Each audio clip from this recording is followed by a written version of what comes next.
ರಾಜ್ಯದಲ್ಲಿ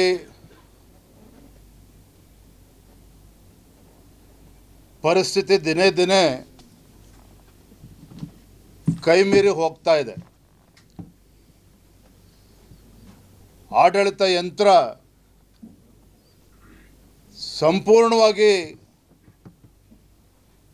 ಕುಸಿದು ಬಿದ್ದಿದೆ.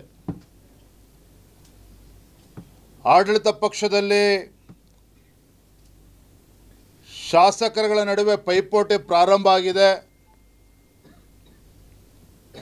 ಮುಖ್ಯಮಂತ್ರಿ ಕುರ್ಚಿಗೆ ಪೈಪೋಟಿನೂ ಕೂಡ ದಿನೇ ದಿನೇ ಹೆಚ್ಚಾಗಿರುವಂಥದ್ದು. ಇದರ ಪರಿಣಾಮ ಏನು ಅಂತ ಹೇಳಿದ್ರೆ, ಅಭಿವೃದ್ಧಿ ಕೆಲಸ ಕಾರ್ಯಗಳು ಏನೂ ನಡೀತಾ ಇಲ್ಲ ರಾಜ್ಯದಲ್ಲಿ. ಮತ್ತೊಂದು ಕಡೆ ರಾಜ್ಯ ಸರ್ಕಾರ ರೈತರ ಸಮಸ್ಯೆಗಳಿಗೆ ಸ್ಪಂದನೆ ಮಾಡ್ತಾ ಇಲ್ಲ.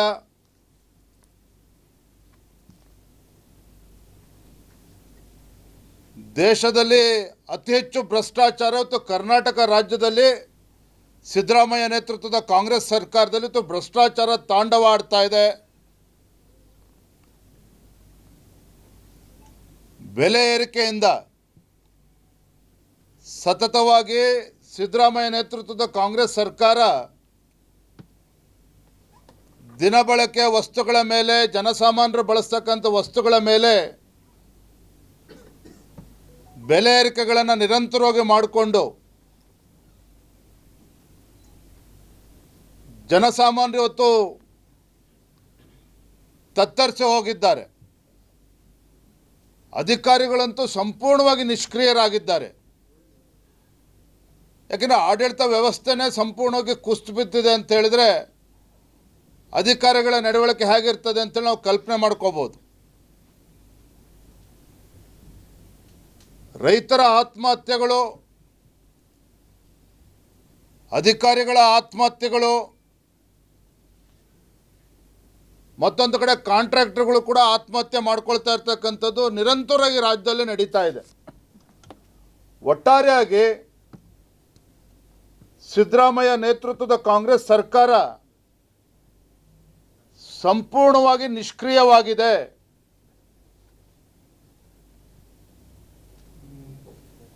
ಇದನ್ನು ಆಡಳಿತ ಪಕ್ಷದ ಶಾಸಕರೇ ಇದನ್ನು ಒಪ್ಕೊಂಡಿದ್ದಾರೆ. ಇದರ ನಡುವೆ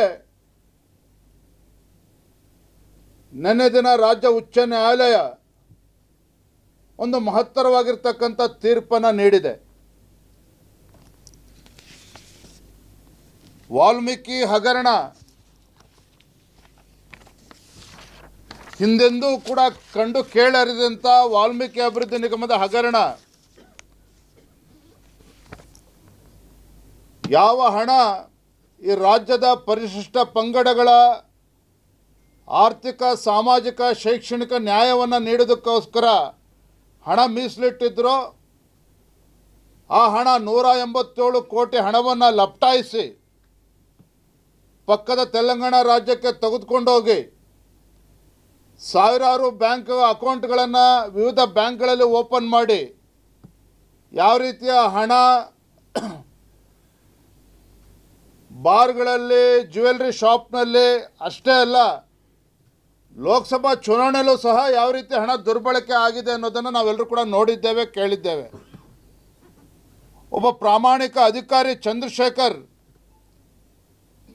ಆತ್ಮಹತ್ಯೆ ಮಾಡಿಕೊಂಡ್ರು. ಡೆತ್ ನೋಟಲ್ಲಿ ಎಲ್ಲವನ್ನೂ ಕೂಡ ಉಲ್ಲೇಖ ಮಾಡಿದರು. ಭಾರತೀಯ ಜನತಾ ಪಾರ್ಟಿ ಈ ವಿಚಾರವನ್ನು ಗಂಭೀರವಾಗಿ ತೆಗೆದುಕೊಂಡು ಹೋರಾಟ ಮಾಡಿದ ಪರಿಣಾಮವಾಗಿ ಮುಖ್ಯಮಂತ್ರಿಗಳು ಅನಿವಾರ್ಯವಾಗಿ ನಾಗೇಂದ್ರ ಅವರನ್ನು, ಅಂದಿನ ಸಚಿವರನ್ನು ಸಂಪುಟದಿಂದ ಕೈ ಬಿಡಬೇಕಾದಂಥ ಪರಿಸ್ಥಿತಿ ನಿರ್ಮಾಣ ಆಯಿತು. ಭಾರತೀಯ ಜನತಾ ಪಾರ್ಟಿ ಹೋರಾಟದ ಪರಿಣಾಮವಾಗಿ ನಾಗೇಂದ್ರ ಅವರು ತಮ್ಮ ಸಚಿವ ಸ್ಥಾನವನ್ನು ಕಳೆದುಕೊಂಡ್ರು. ಈಗ ಹೇಗಾದರೂ ಮಾಡಿ ಮತ್ತೆ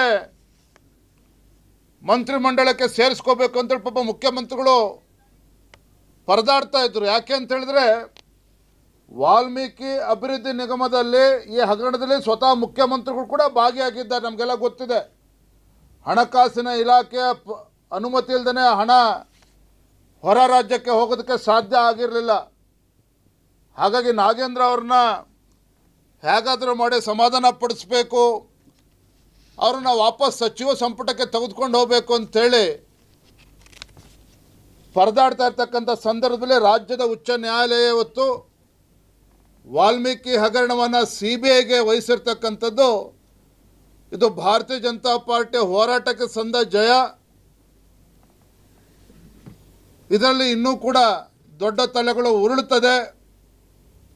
ಹಾಗಾಗಿ ಒಂದು ನ್ಯಾಯಾಲಯದ ತೀರ್ಮಾನವನ್ನು ಭಾರತೀಯ ಜನತಾ ಪಾರ್ಟಿ ನಾವು ಇದನ್ನು ಸ್ವಾಗತ ಮಾಡ್ತೇವೆ.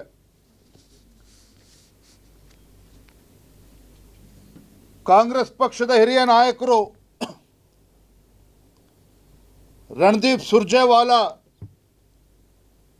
ಕರ್ನಾಟಕ ರಾಜ್ಯದ ಉಸ್ತುವಾರಿಗಳು ಕಳೆದ ಕೆಲವು ದಿನಗಳಿಂದ ಬೆಂಗಳೂರಿನಲ್ಲಿ ಬೀಡು ಬಿಟ್ಟಿದ್ದಾರೆ. ಯಾವುದಕ್ಕೋಸ್ಕರ ಬೀಡು ಬಿಟ್ಟಿದ್ದಾರೆ?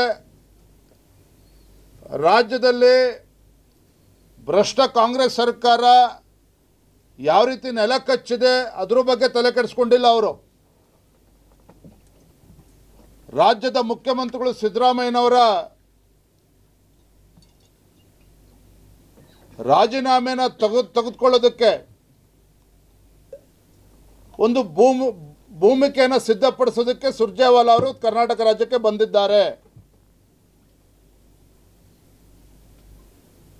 ಸುರ್ಜೇವಾಲಾ ಅವರು ಶಾಸಕರ ಅಭಿಪ್ರಾಯವನ್ನು ಪಡೆದುಕೊಂಡು ಮುಖ್ಯಮಂತ್ರಿ ಗಾದಿಯಿಂದ ಸಿದ್ದರಾಮಯ್ಯನವ್ರು ಹೇಗೆ ಇಳಿಸಬೇಕು ಅದಕ್ಕೆ ಭೂಮಿಕೆಯನ್ನು ಸಜ್ಜು ಮಾಡೋದಕ್ಕೋಸ್ಕರ ಅವ್ರು ಬಂದಿಲ್ಲಿ ಕುಳಿತಿದ್ದಾರೆ. ಇದರ ಜೊತೆಗೆ